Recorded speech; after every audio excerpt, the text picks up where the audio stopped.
Wasn't this past Friday a glorious day? I'm not necessarily talking about the weather, although the weather was remarkable. I'm talking about what happened down at One World Trade Center on Friday. When that spire, I'm not going to call it an antenna, because if it's an antenna, it's not as tall of a building as they say. When that spire went on top of One World Trade Center to make it 1,776 feet tall. I get goosebumps just thinking about that. But I also get tears thinking about what was there 11 and a half years ago. It's amazing how events can trigger memories from the past. And when we think that everything is fine, all of a sudden something can come along and we're right back where we were. That's how I was a few weeks ago when the Boston Marathon terrorist attack happened.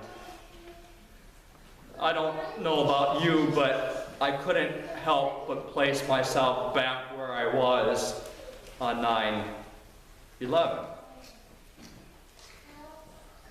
For me, I was in Manhattan. I was in my last year of seminary, living in Chelsea, and I saw firsthand, as a few of you in this room did, the buildings personally with my eyes on fire.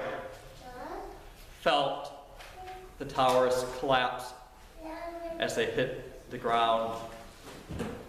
Lived for weeks with that smell. But I had another privilege that many did not get to do. Starting on September 12th, for 3 months, I was a chaplain with the American Red Cross at the Family Assistance Center.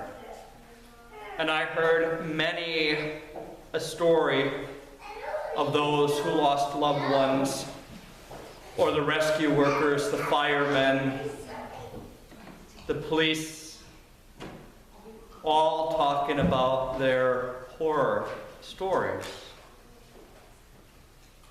And I thought everything was fine for me. A year and a half ago, just during summer, something strange started happening to me personally. I started to notice that when I was looking at something, things were becoming a little blurry in the center. It's odd. So I go to my ophthalmologist and he asked me, well, are you under some stress right now? And this was right before our wedding. I said, well, there's a wedding coming up. And he said, well, go away, everything will be fine. The wedding came and went, a wonderful trip to Mexico came and went, and when I came back, my eyesight became all blurry again. I was diagnosed with something strange, central serous retinopathy. It means I have little blisters on my eyes. It happens with guys who are type A personality, surprise, who have been taking a lot of steroids, and I took a lot for asthma in my life, and had been under a lot of stress, and I couldn't figure out what the stress was all about. I mean, you can be stressful, but you're not that stressful. And then, the 10th anniversary of 9/11 happened, and the stress became greater. And over the past year and a half, since that 10th anniversary, your priest has been suffering from pretty severe PTSD, post-traumatic stress syndrome. depression, anxiety, really bad anxiety. Amazing what Lexapro antidepressant will do. That's been a good pill. Xanax only does so much with the anxiety. And the problem is meditation will help a lot with anxiety. But for the past year and a half, I've been having a very difficult time praying. Now I'm telling you the story, one, because it's time for me to let you know what I'm going through. So I think you should know. But number two, you might in your life have or will go through an experience where you are like me, finding it impossible to pray. Perhaps you lost a loved one in your life and are angry at God for that person being taken away. Or you lost your job. Or your kids went out of control.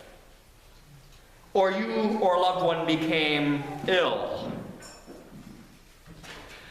For many individuals, one of two things happens. Either they become closer to God in a situation like that, or God becomes a little more distant.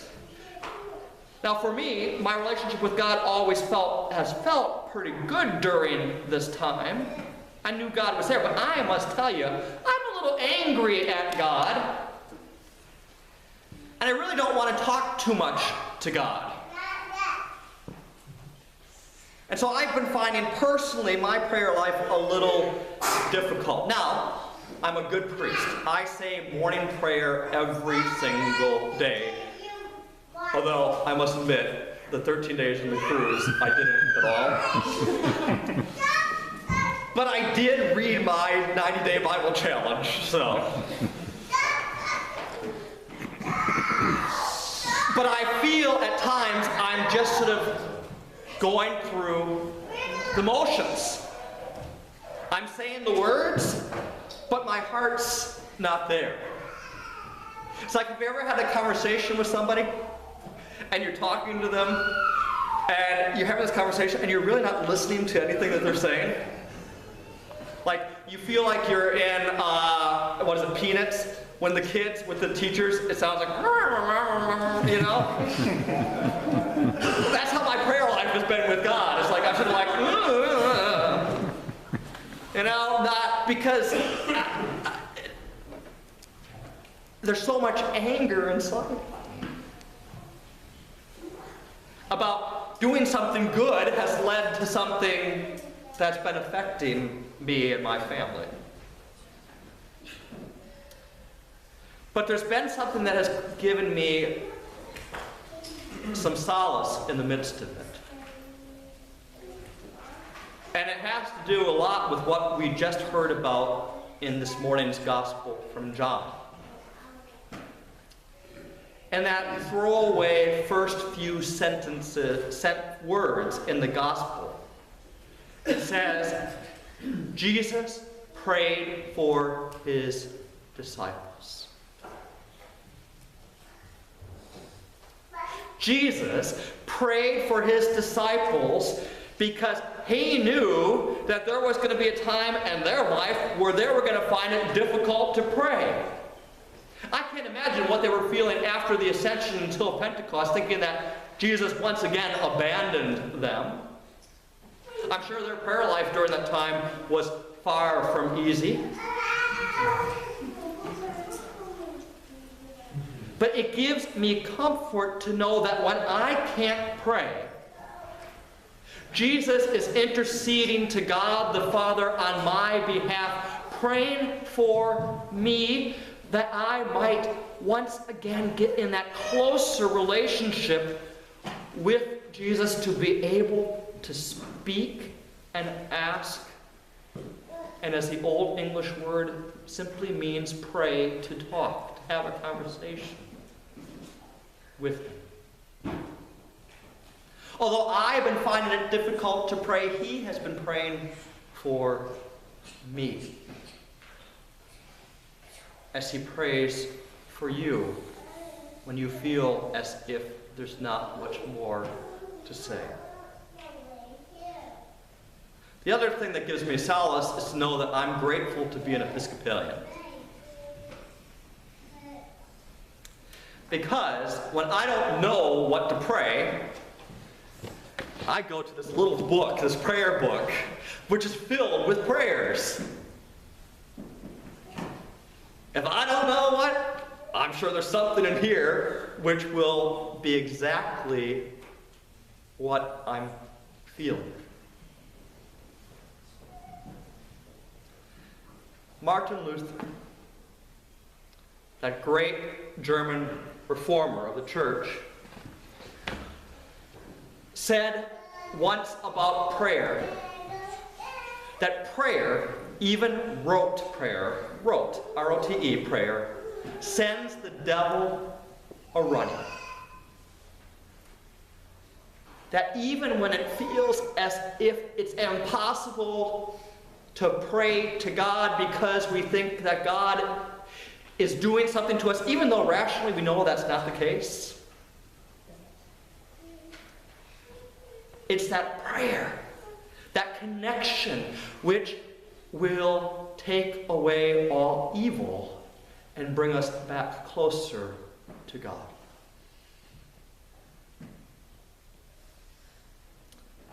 I don't know what's going on in your life today.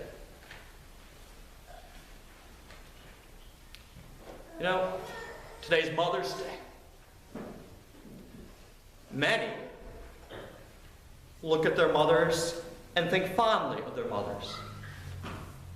Some didn't have a mother. Some mothers were estranged from them. Some mothers were cruel. These type of days bring up mixed emotions, and we question God, and we wonder where we've been and what will happen. Yet, it's days like today's when we question. When we go through issues in our life, when we're hurting.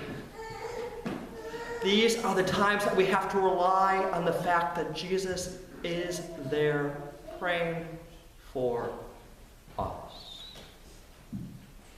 And for those who believe, we can pray for each other, especially when some are having difficulty praying.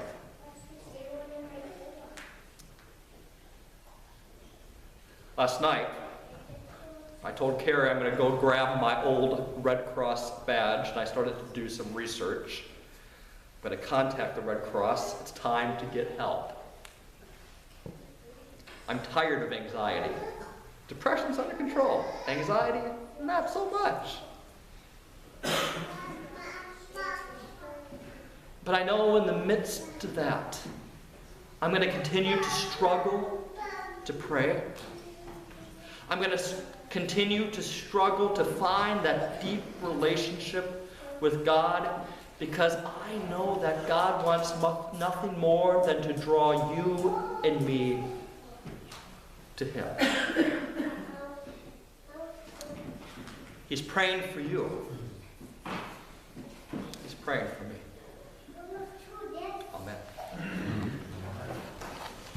Amen.